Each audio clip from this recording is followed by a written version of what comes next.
네, 이번엔 정치권 이슈 자세히 좀 짚어보겠습니다. 최창렬 용인대 특임교수, 송영훈 변호사 두 분 나오셨습니다. 어서 오십시오. 안녕하세요. 자, 이재명 대통령이 미국과 남미 3개국 그리고 독일을 차례로 방문하는 순방이 시작이 됐습니다. 조금 전에 저희가 들어왔던 그림, 젠슨 황 CEO와 만나는 그림도 저희가 좀 설명을 해드렸는데 일단 이번에 이재명 대통령이 샌프란시스코를 방문한 목적은 좀 뚜렷해 보입니다. 이번 이제 방미가 기존의 외교와는 좀 다르다고 보는 게 예.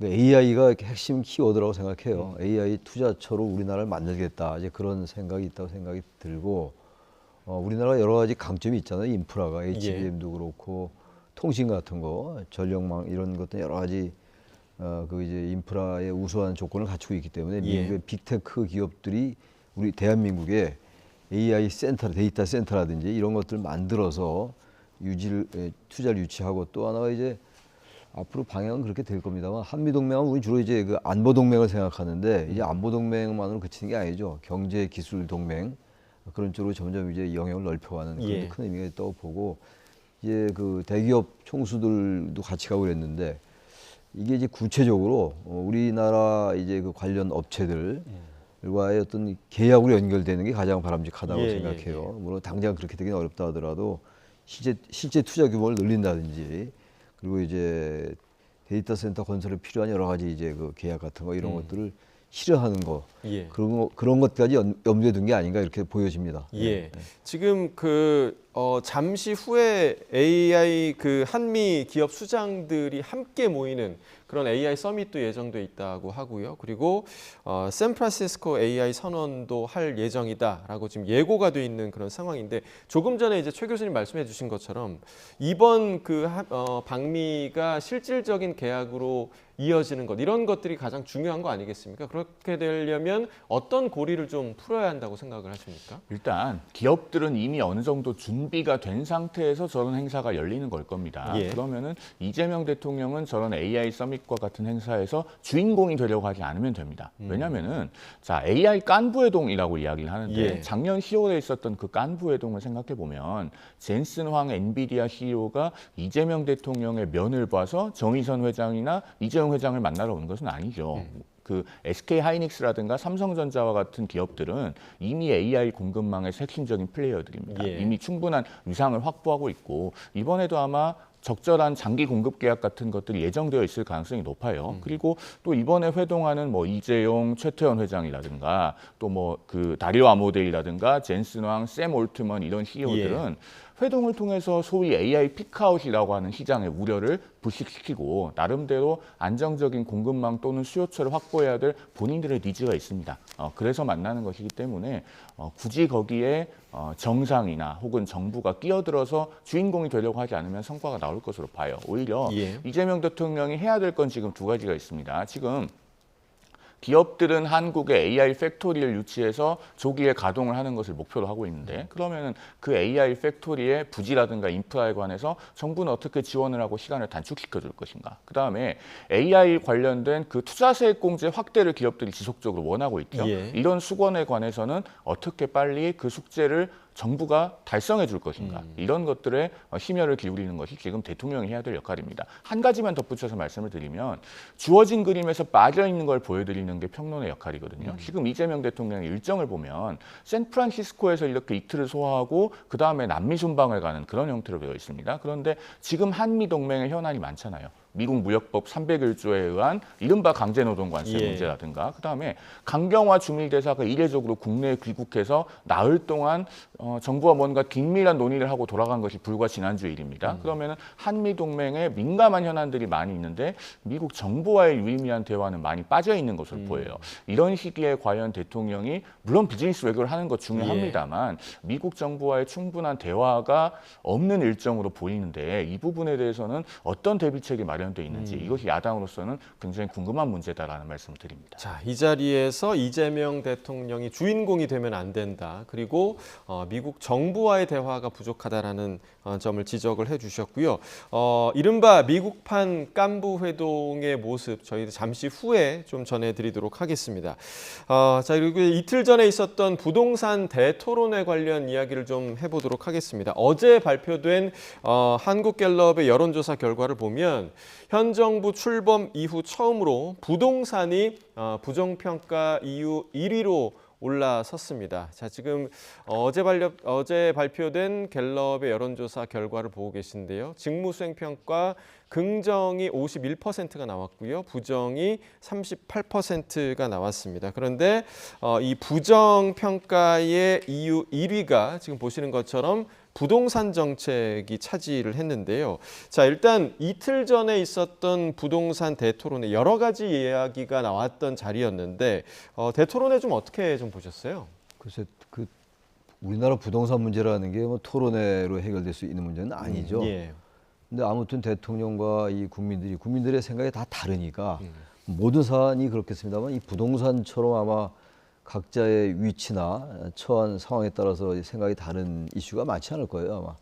아마 사는 지역이라든지 또 나이, 세대, 그리고 또 자기의 이해관계 이런 것들에 따라 전혀 달라요. 이게 지금 주로 이제 그 나라에 여러 가지 얘기가 나왔습니다만 전체적으로 가장 중요한 건 역시 그 세금 문제였다고 저는 봅니다. 그리고 세제를 어떻게 할 것이냐 문제. 물론 이재명 대통령이 공약에서 세금 문제에 대해서는 가능하면 이제 어떤 세제 정책으로 어떤 그 부동산 정책의 변화를 꾀하지 않겠다 이런 취지의 공약이 있었습니다만 이 상황이 녹록치가 않죠. 게다가 지금 이제 뭐 트리플 뭐 강세란 말을 하잖아요. 매매, 전세, 월세가 다 이제 오르고 있는 이런 상황인데 세제를 손보지 않을 수 없다 이런 이제 기조가 깔려 있어요. 그래서 이제 비판적으로 보는 분들은 그런 얘기를 많이 하던데 제가 요즘 보니까 답정너 아니냐, 답을 미리 정해놓고 한다 뭐 이런 얘기들 공통적으로 많이 하시는데 저는 그렇게 보지 않습니다. 부동산 정책은 정부가 어느 정도 기조를 가지고 해야 되겠죠. 대신 그러나 이제 왜 어떤 문제들이 갈등의 하나의 원천이 되는 것인가를 봤던 겁니다. 그래서 일단 다 들어보고 좀 140명이 거기 참석을 했잖아요. 많은 비판도 나왔고 또 정부의 어떤 기조에 대해서 좀 지지하는 그런 동의하는 이런 이제 취지의 발언들도 많이 나왔는데 글쎄요, 이 부동산 문제가 이거 뭐 공급이 일단 늘어나야 되는 건데 이재명 대통령은 재건축과 재개발에 대해서는 좀 이제 부정적인 이제 생각을 보여줬고 또 똘똘한 하체가 이게 사실 투자가 우리는 되게 많이 생각하는 거 아니에요. 똘똘한 한채라는 거 이것도 좀 문제가 있다는 문제의식을 좀 보이고 특히 이제 이 현재 대체로 재건축 재개발을 해야 된다는 생각이 많은 걸로 좀 보이는데 공급이 제한적이다. 헬기 타고 좀 봐야 되겠다 이런 말씀도 하셨잖아요. 했는데 아무튼간에 이 지금 이 부동산 문제를 딱 어느 한두 가지 정책 가지고 해결하기는 어렵다고 생각해요. 과거에 문재인 정부도 그랬고 뭐 엄청나게 많은 이제 대책을 내놨잖아요. 근데 뭐 효과는 뭐 거의 없었다고 봐도 뭐 과언이 아니죠. 집값 더 올랐으니까. 부동산 정책이라는 게 뭔가 자꾸 정부가 개입을 하면 자꾸 오르는 면이 있고 그렇다고 정부가 전혀 이걸 방관할 수만도 없고 세제 문제라든지 이제 이게 공급 문제가 같이 가야 되는 건데 공급이 보유세 문제잖아요. 결국 보유세를 3배로 인상시키면 선진국 수준인데 그게 뭐 폭동이 일어날 거다 이런 말씀도 나왔어요. 근데 보유세를 올리면은 또 이제 보유세를 내게 한 이유는 일단 고가 아파트에 사는 건 좋은데 대한민국이 자본주의고 시장 질서에 입각한 나라이기 때문에 그럼 거기에 상환하는 돈을 내라, 세금을 내고 그게 어려우면 팔고 나가라 뭐 이런 거잖아요. 기본적으로 가장 단순하게 좀 단순화시키면 그러면 양도소득세를 내려야 될 거 아니에요. 보유세가 비싸서 집을 팔려고 하는데 양도세가 높으면 또 이제 완전히 뭐 흔히들 말하는 뭐 잠김형 현상 뭐 이런 게 생길 수 있는 문제라서 이게 쉬운 문제가 아니에요. 풍선 효과도 있는 거고. 어느 지역을 막으면 또 다른 지역이 나오고 또 시장과 정부의 이 대결 구도에서 시장이 어떤 새로운 방법을 개발해내요. 시장은 또 정부는 정부대로 또 어떤 대책을 내면 그걸 또 이제 시장이 이기는 이런 상황이 있기 때문에 어쨌든 여러 얘기가 나왔잖아요. 그걸 좀 전체적으로 조율을 좀 해서 모든 사람이 만족하는 부동산 정책은 사실상 없을 겁니다. 아마. 그러니까 최대 공약수를 만들어내는 그러한 작업을 정부가 치밀하게 할 필요가 있다고 생각합니다. 자, 이날 토론회와 관련해서 야권에서는 아무 말 대잔치였다 이렇게 좀 깎아내렸고요. 심지어 이제 국민의힘에서는 반박 토론회를 열었더라고요. 그러니까 부동산 정책 정상화 토론회를 열었는데 좀 어떻게 좀 보셨어요?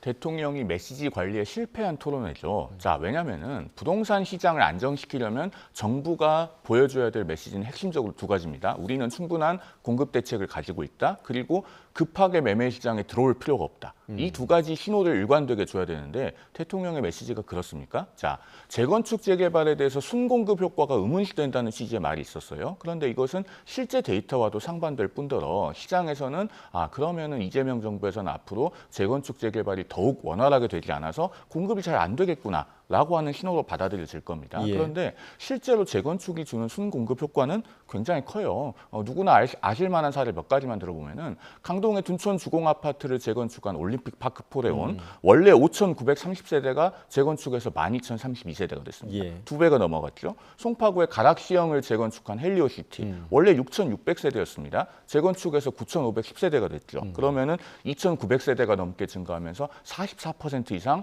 호수가 늘어났어요. 예. 그리고 마포구의 성산시형 같은 경우는 지금 3,710세대인데 5,100세대가 되는 걸 목표로 하고 있습니다. 여기도 완성이 된다면 3분의 1 이상 가구 수가 증가하게 돼요. 목동 신시가지 경우 1단지부터 14단지를 전부 재건축하면 26,000세대가 5만 세대가 됩니다. 왜 순공급 효과가 적습니까? 이런 것들이 대통령이 시장에 주는 잘못된 신호입니다. 게다가 보유세는 노무현 정부 때 종부세를 해봤지만 그 종부세 2년 차였던 2006년에 서울 아파트 매매 가격이 1년에 24%나 올랐습니다. 자, 그런 상황에서 어떤 말까지 했습니까? 전세 대출이 집값 상승의 주범이다. 그러면은 앞으로 지금 전세 시장에 있는 30대, 40대 부부들은요. 조금이라도 빨리 매매 시장에 진입해야 되겠구나. 예. 영끌에서 집을 사지 않으면 앞으로 전세 대출마저 막히고 주거가 막막해질 수 있겠구나라는 생각을 하게 될 거예요. 그런 예. 것들이 모두 다 대통령의 잘못된 메시지 관리입니다. 이런 것들을 앞으로 어떻게 되돌릴 수 있을지가 야당으로서는 답이 잘 떠오르지 않고 우리 국민들께서도 답답하실 겁니다. 이런 류의 토론회를 하기보다는 정말 정부 내에서의 충분한 수기를 통해서 일관된 메시지를 발신하는 것이 중요하다라는 점을 좀 강조해서 말씀드리고 싶습니다. 예. 앞서 저희가 이제 여론조사 결과 본 것처럼 부동산 정책이 지금 부정평가 지금 1위로 올라섰단 말이죠. 이런 부동산 민심이 앞으로 이재명 정부에 좀 어떤 영향을 줄 거라고 예상하십니까? 앞으로 부정평가를 가속화하게 될 겁니다. 왜냐하면 앞서 저희가 본 데이터 자체가 이번 주 화요일부터 목요일까지 조사하는 것이거든요. 그러면은 이재명 대통령의 이른바 그 근저당권 설정 매각. 그러니까 17억 7천만 원이나 되는 근저당권을 본인이 매각하는 아파트에 예. 설정하면서까지 잔금을 다 안 받고 집을 파는 이른바 집주인 사금융 형태의 거래가 이루어졌단 말이에요. 이 부분이 아직 충분히 반영되지 않은 겁니다. 예. 그리고 말씀하신 부동산 토론회가 목요일에 있었기 때문에 역시나 조사에 충분히 반영되지 않았어요. 한국갤럽이 다음 주와 다다음 주는 조사를 쉬고 3주 뒤에 조사를 공표한다고 하는데 그때까지는 아마 여론의 흐름에 충분히 반영될 겁니다. 그러면 지금 부정평가 1순위를 차지하고 있는 부동산 정책 22%, 예. 이 비중이 더 크게 올라갈 가능성이 있다. 그렇기 예. 때문에 앞서 말씀드린 것처럼 정부의 일관된 메시지가 회복될 수 있도록 하고 실질적인 공급 대책이 나와야 됩니다. 그런 것이 없다면은 아마 대통령 긍정평가가 더 빠르게 하락하는 요인으로 작용하게 될 겁니다. 예, 다음 여론조사 결과를 통해서 또 부동산 정책과 관련한 민심의 향배를 좀 볼 수 있는 그런 시간이 될 것 같고요. 자, 그리고 이제 보안 수사권 관련 이야기로 좀 넘어가 보도록 하겠습니다. 지금 사실 민주당 내에서도 이 보안 수사권 전면 폐지와 관련해서 신중론이 제기되기도 했었는데 의총에서 보안수사권 폐지가 결국에는 추인이 됐습니다. 근데 이의 없이 채택이 됐다라고 하는데 이걸 좀 어떻게 좀 해석을 해야 됩니까? 민주당 내 분위기가 좀 바뀐다고 좀 보여져요. 홍기현 의원이 발의한 법안이 있었잖아요. 예. 또 홍기현 의원이 그 당사자였는데 김남희 의원이 발의한 게 있어요. 맞습니다. 예. 보안수사권 완전 폐지. 거기 또 발의자로 이름을 올렸더라고요. 좀 모순되는 것 같고 전당대회가 전 많은 영향을 끼친다고 생각해요. 전당대회가 8월 17일인데 민주당 전당대회가 그때까지는 어쨌든 이게 보안수사권 완전 폐지라는 게 이제 이른바 그 강성 권리당원들에게는 이제 부합하는 그들의 생각과는 부합하는 그런 방향이에요. 그렇게 본다면 지금 김민석 후보라든지 송영길 후보 등 이른바 비명 후보들이 이 보안수사권 폐지에 좀 신중한 입장을 견지해야 된다는 예. 그런 이제 생각을 가진 후보들이 얘기하기 어려운 구도예요, 지금. 이 구조 자체가. 전당대회에서 당원대 민심이 7대3이기 때문에 저는 그래서 이 부분을 이렇게 빨리 서두를 필요가 있나. 물론 이제 기본적으로 수사기소 분리는 이제 완전히 뭐 불가역적인 방향입니다. 방향이고 10월 달에 어차피 공소청과 중수청이 나눠지잖아요. 검찰청은 폐지되는 거예요. 근데 지금 이제 검찰의 직접 수사라든지 뭐 별건 수사, 기획 수사 이런 게 문제가 많이 됐던 거 아니었겠어요? 근데 이 별건 수사나 기획 수사는 거의 지금 사실 하기 어려운 상황이에요. 아무튼 간에. 검찰이 지금 이제 완전히 법이 바뀌면 10월 달부터는 사실상 수사 개시를 못 하는 거 아닙니까?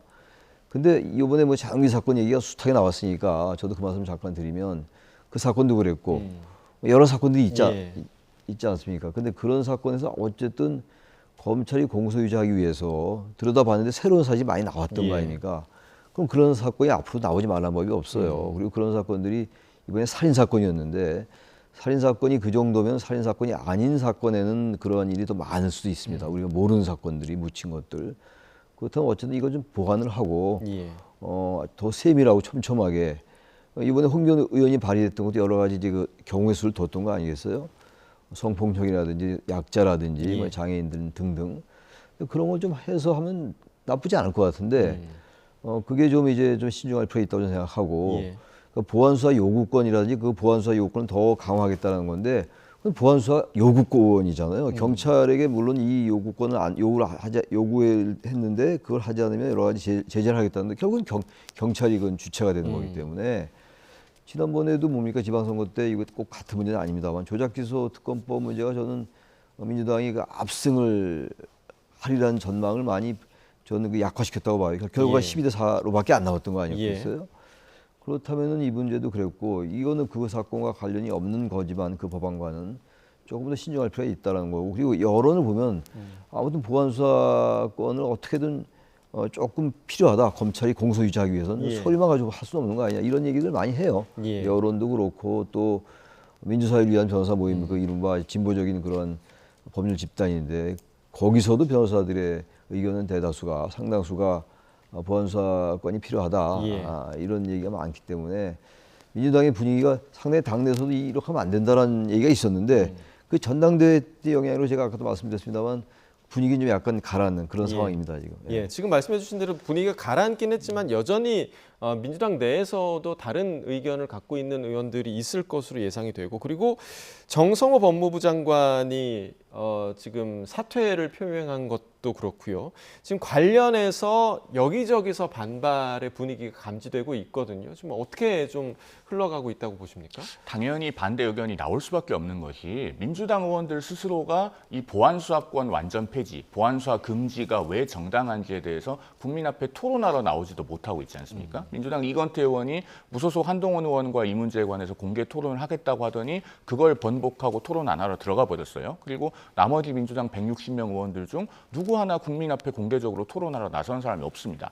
정당하고 올바른 정책이면 왜 국민 앞에 나와서 이유를 설명하고 반대하는 분들을 설득하지 못합니까? 거기서 이미 결론이 나온 문제라고 보여지고 오죽하면은 이재명 대통령의 최측근이라고 평가받아 왔던 정성호 법무부 장관조차도 사의를 표명하겠습니까? 보안수사권 폐지 이후에 대한민국 사회에 대해서 감당이 안 된다는 걸 누구보다도 잘 알고 있기 때문이에요. 그러면은 민주당 스스로가 이렇게 대한민국 사회를 벼랑 끝으로 몰고 가는 행동을 해서는 안 됩니다. 왜? 보안수사권 폐지하고 나면요. 아마 그 범죄 수사가 제대로 되지 않으면서 우리 사회가 그동안에 쌓아온 사회의 안전망이 전부 다 무너질 겁니다. 그러면 민주당의 결국은 정치적으로 큰 손해로 귀결되겠지만 그 피해는 국민들이 보는 것 아닙니까? 그 후과를 과연 민주당 정치인들이 감당할 수 있습니까? 그렇기 때문에 이 보안수사 폐지만큼은 안 된다고 야당에서 줄기차게 목소리를 높이고 있는 겁니다. 아직 국회 본회의까지 올라가진 않았으니까 시간이 있습니다. 지금이라도 거둬들여서 이 보안수사 금지 문제만큼은 원점에서 재검토돼야 됩니다. 자, 추가적인 토론의 과정이 생길 수 있을지 좀 지켜봐야 할 문제인 것 같고요. 자, 여야 내부 상황도 좀 짚어보도록 하겠습니다. 자, 민주당 같은 경우는 지금 전당대회가 가까워지면서 당내 계파 갈등, 분열 양상이 지금 거의 극단으로 치닫고 있는 그런 모양새인데 지금 김민석 전 총리가 그 신천지 개입 의혹도 제기를 했고 이런 여러 가지 갈등 양상이 나타나는 분위기 좀 바람직하다고 보십니까? 뭐 당연히 바람직하지 않죠. 근데 이게 정당의 전당대회라는 게 어느 정당이나 계파 갈등이 여야 이 갈등보다 더 심할 경우는 굉장히 많았어요. 과거의 경우에 뭐 친박, 친이, 이재명이 아니라 이명박 때 박근혜의 구도도 그랬고. 예. 근데 지금 현재 민주당에서 진행되고 있는 경선이 지금 시간이 꽤 흘렀어요. 8월 17일이면 오늘이 25일이니까 시간이 뭐 한 달도 안 남았는데 예. 지금 너무 적통 논란 그리고 유시민 작가의 그 아주 적극적인 참전 예. 그리고 또 며칠 전부터 제기되고 있는 의혹, 신천지 의혹, 이제 김민석 후보가 제기했던 거 아니겠어요? 이런 것들이 이제 과도할 정도 너무 이 전당대회를 덮고 있다라는 생각이 드는데 아무튼 근데 현실이니까 지금 제일 이제 문제가 신천지 의혹이에요. 지금 김민석 후보가 얘기한 거는 반명, 분열주의 예. 그리고 신천지 이 삼자의 비밀연합을 깨는 게 전당대회 본질이다 이런 말을 했어요. 그러니까 이건 정청래 후보를 지목한 건 아닙니다만 반명 분열주의는 누가 봐도 해석하기에 정청래 후보를 의식했다라는 단어로 볼 수가 있는데 예. 거기에 같이 이제 반명 분열주의와 신천지 의혹을 같이 얘기를 하니까 이거는 이제 정청래 후보를 공격하는 하나의 그 이제 전당대회 하나의 무기로 활용하는 이렇게 해석되기에 충분하단 말이죠. 예. 근데 지금 이제 김민석 후보는 본인은 부인했더라고요. 예.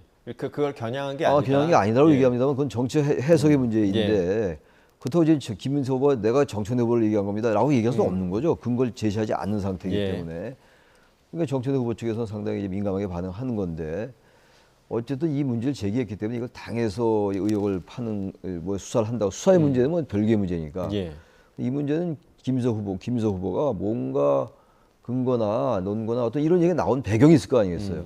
단순하게 그냥 이 의혹을 제기해서 지지자를 결집한다. 정청래 후보의 그 이른바 팬덤 강성당원들보다 더 강한 지지를 결집하겠다 이런 생각일지 모르겠는데 예. 그렇다 하더라도 후보가 전 책임 있는 근거를 내놓아야 된다고 보고 근데 그런 얘기도 했어요. 그 김민석 의원이 그런 얘기도 했기 때문에 좀 지켜봐야 되는데 아무튼 신천지 문제가 이거는 대단히 민감한 문제, 통일교 문제로 지금 그 전에 뭐 통일교 신천지 특검 얘기가 있었잖아요. 예. 뭐 이루어지지 않았습니다만 그래서 신천지 그 교주가 지금 구속돼 있는 상태이고 근데 민주당의 당원으로만 있는 건 문제가 아닌데 신천지가 뭔가 정치와 종교의 유착 차원에서 뭔가 이익을 얻고자 조직적으로 개입하기 위해서 그렇게 했다면 전혀 뭐 상황이 달라지는 거거든요. 차원 예. 자체가 그 부분은 뭐 수사가 됐건 아니면 김민석 후보가 뭔가 새로운 근거를 내놓든 그렇게 가야지 가닥이 잡히지 이거 그냥 서로 공방으로 가서 안 된다. 예. 그럼 너무 이 여당의 집권당의 전당대회가 정책이나 어떤 그 민생에 관련된 이슈가 너무 묻힌다라는 생각이 들어서 아쉬움이 있습니다. 예, 지금 뭐 검경 합수본에서 수사 정황을 포착하고 수사에 나섰다고 하는데 결국 수사 결과에 따라 지금 뭐 여야 할 것 없이 파장이 커질 수도 있을 것 같아요. 매우 심각한 사안이죠. 예. 민주당 최민희 의원이 간만에 옳은 말씀을 하셨는데 이게 사실이라고 하면 민주당이 헌법을 위반하고 정교를 유착된 상태에서 전당대회를 치르고 있다는 얘기다. 라고 했습니다. 정말로 철저한 수사를 통해서 종교단체의 정당 개입에 대한 발본색원을 하는 작업이 필요하죠. 그리고 그것을 검경 합수본이 할 것이 아니라 저는 궁극적으로 특검을 해야 된다고 봅니다. 왜냐하면은 경찰은 위에 누가 있습니까? 행안부가 있고 행안부 장관이 있죠. 행안부 장관 누굽니까? 민주당 5선 중진 윤호중 의원입니다. 예. 그러면은 과연 이 수사가 완전성을 갖고 되겠습니까? 수사의 공정성, 객관성은 범죄 혐의에 대해서 모든 것을 남김없이 수사하고 도려내는 그 완전성에 있는 거예요. 그렇기 때문에 지금 검경 합수본이 수사를 한다고 하더라도 특검을 해야 된다라는 이야기가 나오는 겁니다. 예. 그다음에 민주당 전당대회에 대한 신천지 개입 의혹은 처음 나온 게 아닙니다. 그리고 여권에서 매우 보기 드물게 이재명 대통령과 김어준 씨가 컨센서스를 가지고 있는 지점이기도 해요. 2022년 2월 18일에 김어준 씨가 본인의 유튜브에서 이렇게 이야기한 적이 있습니다. 민주당 마지막 슈퍼위크, 그러니까 2021년 민주당 대선 경선 때의 3차 권리당원 투표를 이야기하는 거예요. 그때 갑자기 10만 명 정도 성분 분석이 안 되는 당원들이 들어왔다. 그리고 그때 우리 머릿속에 신천지가 떠올랐다라는 이야기를 하거든요. 5일 뒤에 이재명 대통령이 충남 당진 유세에서 이 말을 받아서 신천지는 조금 무서운 조직이다. 경선에 개입해서 확 결과를 바꿔버릴 만큼 엄청난 조직이다라는 공개 발언을 해요. 그런데 그 당시에 규명되지 못하고 넘어갔습니다. 이번에라도 뭐 신천지를 비롯한 종교단체들이 공당, 특히 집권 여당의 질서에 개입해서 인위적인 조작을 하려는 그런 시도에 대해서 단호하게 수사를 통한 발본색원을 해야 된다라는 말씀을 다시 한번 드립니다. 네, 철저한 수사가 필요해 보이고요. 국민의힘 내부 이야기도 좀 해보도록 하겠습니다. 초유의 일이 좀 벌어졌습니다. 원내대표에 대한 멱살잡이가 벌어졌는데 지금 이런 일이 왜 발생했다고 보십니까? 단순히 지금 상임위 배정 문제였을까? 아니면 그간에 쌓였던 갈등이 폭발한 걸까? 어떻게 좀 분석하고 계세요? 1차적으로는 상임위 배정에 대한 불만이 있었겠죠. 그러니까 권영진 의원이 지금 국회 정보위에 배정되지 못했고 예. 정보위에 배정되는 제1야당 소속 의원은 5명입니다. 그래서 정점식 원내대표를 포함해서 지금 5명이 배정이 된 상태죠. 그런데 아마 권영진 의원은 그 대안과 미래에서 굉장히 비중 있게 활동해온 의원이기 때문에 예. 국민의힘 내부의 비주류에 대해서도 정보위에 대해서 좀 일정하게 배정을 해줘야 되지 않느냐라는 생각을 가지고 있었을 걸로 보여요. 예. 그리고 그런 것이 이제 의견을 개진했는데도 반영이 되지 않으니까 여기에 대한 불만이 폭발한 것으로 보이는데 좀 세 가지로 나눠서 말씀드리겠습니다. 예. 첫째, 권영진 의원이 멱살을 잡은 행동, 이유 여하를 막론하고 잘못된 겁니다. 본인도 사과문을 냈지만은 정점식 원내대표를 직접 찾아가서 정말 진정성 있게 사과하는 자세가 필요합니다. 예. 그다음 두 번째, 그러면은 이 문제를 징계로 가져갈 것이냐. 사실은 정점식 원내대표도 이런 일이 있었을 때 그 원내대표실 밖에 나와서 기자들에게 당 내에서 있었던 문제를 가지고 이야기하는 것은 적절하지 않다라는 취지로 이야기를 하셨죠. 그런 만큼 권영진 의원이 직접 찾아가서 사과하는 것과 같은 진정성 있는 행동이 뒷받침된다면은 이 문제를 또다시 징계로 가져가는 것은 별로 바람직하지 않아 보여요. 왜냐하면 이걸 징계하면 국민의힘이 또다시 국민들께 징계 전문 정당처럼 보일 겁니다. 그게 득보다 실이 더 크다고 보여지고요. 그다음 세 번째로 이 주류와 비주류 간의 누적된 갈등을 결국은 해소하는 작업이 필요합니다. 이것은 어디서부터 촉발된 것이냐. 지난 지방선거에서 패배했는데도 장동혁 대표가 여전히 자리를 지키고 있습니다. 그리고 거기에 대해서 아직 비주류가 납득할 수 있을 만한 합리적인 답이 나오지 않고 있어요. 이 문제가 해소되어야 결국은 당내 갈등 문제도 정리될 수 있을 것이다라는 점을 좀 덧붙여서 말씀드립니다. 네, 알겠습니다. 정치권 소식 여기까지 듣도록 하겠습니다. 최창렬 용인대 특임교수, 송영훈 변호사와 이야기 나눠봤습니다. 두 분 말씀 고맙습니다.